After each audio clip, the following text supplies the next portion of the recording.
Hello friends, నేను రాజీవ్ గారు. ఇకపై రఫా అంటే బొక్కలోకే. ఆంధ్రప్రదేశ్ గవర్నమెంట్ ఈ విషయంలో చాలా సీరియస్గా ఉంది.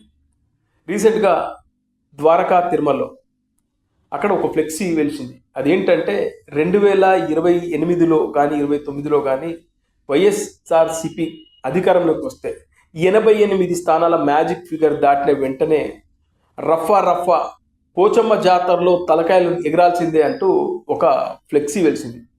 ఇక ఆ తర్వాత ఈ ఫ్లెక్సీని చూసినటువంటి తెలుగుదేశం పార్టీకి సంబంధించినటువంటి నాయకులు ఏం చేశారంటే పోలీస్ స్టేషన్లో కంప్లైంట్ చేశారు. ఈ ఎవరైతే ఫ్లెక్సీలు పెట్టారో వాళ్ళపైన ఆ కంప్లైంట్ చేసిన తర్వాత ఆ ఫ్లెక్సీ వేసినటువంటి 5 మందిని, అదేవిధంగా ఫ్లెక్సీ డిజైన్ చేసినటువంటి ఆ డిజిటల్ మీడియాకు సంబంధించినటువంటి ఆ యాజమాన్యాన్ని కూడా అరెస్ట్ చేశారు. అదేవిధంగా ఆ డిజిటల్ మీడియా ఏదైతే ఆ షాప్ ఉంటుందో దానికి సీల్ చేయడం కూడా జరిగింది. ఇది వైఎస్ఆర్సీపీకి సంబంధించినటువంటి కొంతమంది అత్యుత్సాహం చూపించేటువంటి కార్యకర్తలు చేస్తున్నటువంటి ఈ పని.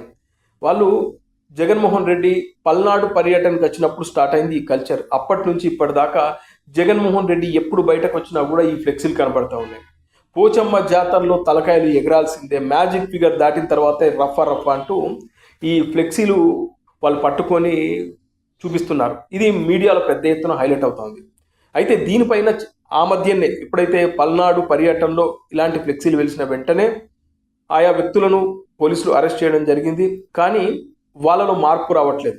మొన్న జగన్మోహన్ రెడ్డి హైదరాబాద్ వచ్చినప్పుడు బేగంపేట ఎయిర్పోర్ట్ దగ్గర, అదేవిధంగా నాంపల్లి కోర్టు దగ్గర కూడా ఇలాంటి ఫ్లెక్సీలతో హడావిడి చేశారు. ఇప్పుడు కూడా జగన్మోహన్ రెడ్డికి సంబంధించినటువంటి కార్యకర్తలు, అంటే వైఎస్ఆర్సీపీ కార్యకర్తలు, నాయకులు కొంతమంది ఈ క్రిస్మస్ సెలబ్రేషన్లో భాగంగా ఫ్లెక్సీలు వేసిన చోట కూడా ఈ రఫా ఫ్లెక్సీలు వేస్తున్నారు. అదేవిధంగా గంగమ్మ జాతరలో తలకాయలు ఎగరాల్సిందే మ్యాజిక్ ఫిగర్ దాటిన తర్వాత అంటూ ఆంధ్రప్రదేశ్లోని నలుమూలల్లో, అంటే ఈ జిల్లా ఆ జిల్లా అని కాదు, అన్ని జిల్లాల్లో అక్కడక్కడ ఇలాంటి ఫ్లెక్సీలు కనబడుతుండడం తెలుగుదేశం పార్టీకి సంబంధించిన కార్యకర్తలు, అదేవిధంగా జనసేన పార్టీకి సంబంధించిన కార్యకర్తలు పెద్ద ఎత్తున పోలీసులకు ఫిర్యాదులు చేయడం జరుగుతుంది.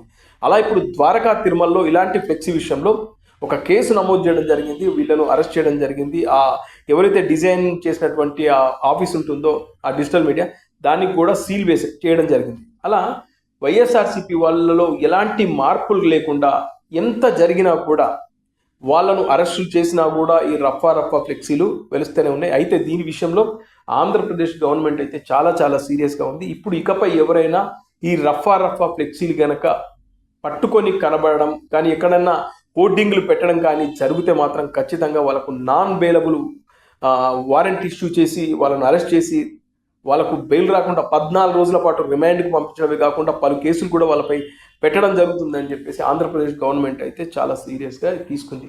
ఇంత జరుగుతున్నా కూడా మరి జగన్మోహన్ రెడ్డి ఆయనకో ఇలా పట్టకండ్రా బాబు, దీనివల్ల నెగిటివ్ అవుతుంది. ఇప్పటికే వైఎస్ఆర్సీపీ అంటేనే జనాల్లోకి ఒక నెగిటివ్ సంకేతాలు ఎప్పుడూ వెళ్ళిపోయాయి. అందులో భాగంగానే 11 స్థానాలకు పరిమితం అయిపోయారు. రేపు రాబోయే ఎన్నికల్లోనైనా మంచి రిజల్ట్స్ రావాలంటే వైఎస్ఆర్సీపీకి సంబంధించిన సమూహం జనాలను భయభ్రాంతులకు గురి చేయొద్దు. కానీ అదేంటో ఆ రఫా ఫ్లెక్సీలు పట్టుకొని ఇంకా జనాలను భయభ్రాంతులకు గురి చేస్తున్నారు. మరి వీళ్ళకి ఇప్పటికైనా అర్థమవుతుందా? అసలు జగన్మోహన్ రెడ్డి కన్నా అర్థమవుతుందా అంటే ఏమో.